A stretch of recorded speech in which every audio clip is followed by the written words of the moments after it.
Fala aí, pessoal, estamos aqui com uma questão de física dessa vez. De novo, igual ao tema das últimas duas questões, eu tô falando de elétrica. É um tema que eu gosto pra caramba e eu acho que sempre tem questão que cai sobre isso. Então, é bom sempre poder falar sobre essa matéria. E dessa vez é completamente diferente com as outras duas questões, beleza? Então, não é a mesma questão, o mesmo tema sendo repetido toda hora. Vamos lá. Muitos smartphones e tablets não precisam mais de teclas, uma vez que todos os comandos podem ser dados ao se pressionar a própria tela. Todo mundo conhece, né? Smartphone touch e tudo mais. Explica aqui no caso como funciona. Inicialmente, a tecnologia foi proporcionada por meio das telas resistivas, formadas basicamente por duas camadas de material condutor transparente que não se encostam até que alguém as pressione, modificando a resistência total do circuito de acordo com o ponto que ocorre o toque. A imagem é uma simplificação do circuito formada pelas placas em que A e B representam pontos onde o circuito pode ser fechado por meio do toque. Então, rapidinho analisar esse circuito aqui, a gente tem o gerador de energia, que gera voltagem, a gente tem quatro resistores aqui e temos duas chaves. Essa chave, quando está aberta, que é nesse caso não está deixando passar energia, desculpa, não está deixando passar corrente, e quando ela está aberta, que é quando a pessoa pressiona, ela vai poder passar corrente e assim vai funcionar o smartphone touch, beleza? Então, a gente vai ter que trabalhar por cima desse circuito aqui. Qual é a resistência equivalente no circuito provocada por um toque que fecha o circuito no ponto A? Então a gente vai estar trabalhando num circuito que vai fechar só até aqui. Então ele vai começar aqui, vai passar pelo A e vai voltar aqui.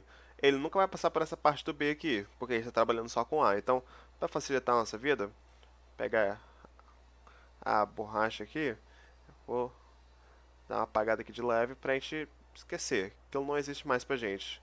Nunca vai estar aberto esse daqui, porque a gente está trabalhando só com A, então vamos ignorar ele totalmente. Bom, e fica melhor assim para a gente poder trabalhar, certo? Então, vamos voltar aqui. Ele pediu pra gente resistência equivalente. O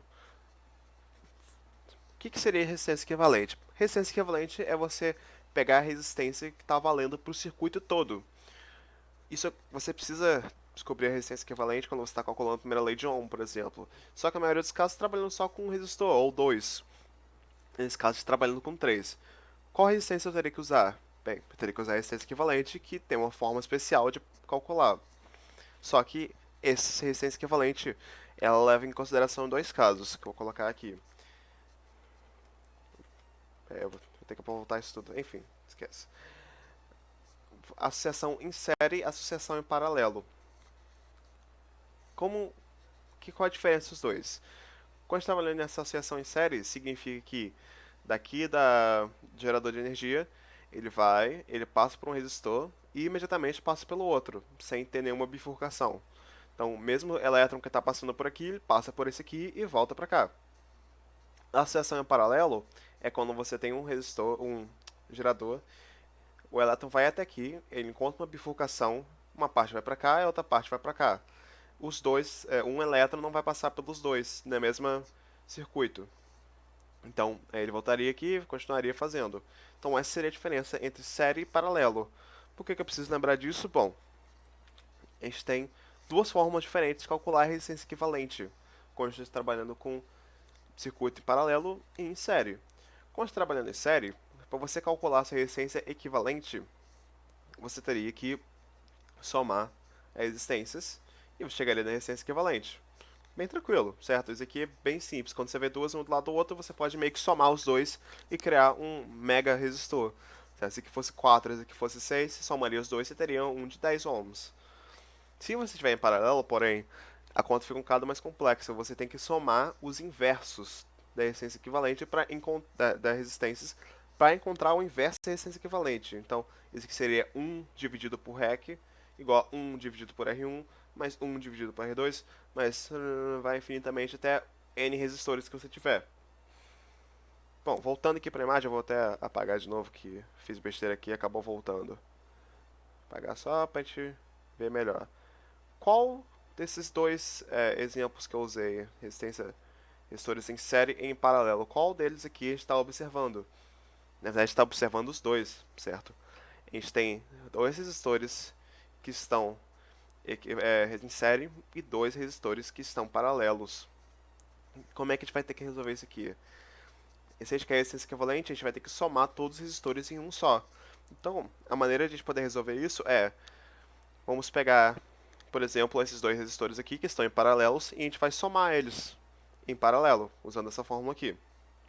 Isso vai me dar um resultado de resistência equivalente, que vai ser um novo resistor, que vai estar em série com este aqui, certo? Porque se eu fizer em paralelo, esse cara todo aqui, ele vai sumir. E eu ter só como se eu tivesse esses dois aqui, entendeu? Então, vamos calcular esses dois resistores aqui e ver quanto que vai dar em paralelo a resistência equivalente deles. Então, vamos nessa. Então, eu não coloquei nenhuma conta aqui, mas vamos fazer de cabeça, que a gente é fera. 1 dividido por REC vai ser igual a 1 dividido por 4 mais 1 dividido por 4. 1 dividido por 4 mais 1 dividido por 4, soma de frações, a gente teria 2 dividido por 4, que simplificado seria 1 dividido por 2. Então a gente teria 1 dividido por REC igual a 1 dividido por 2. Isso significa então que REC é igual a 2, certo? Colocando na fração lá, a gente vai ver que 1 é igual a 1, REC é igual a 2. Né? O de cima são iguais, então o de baixo tem que ser iguais também. Então, o que aconteceria é que toda essa parte aqui, sumiria. A gente teria um resistor de 2 aqui e um resistor de 4 aqui. Basta a gente somar agora em série. A gente tem REC igual a 2 mais 4, daria 6.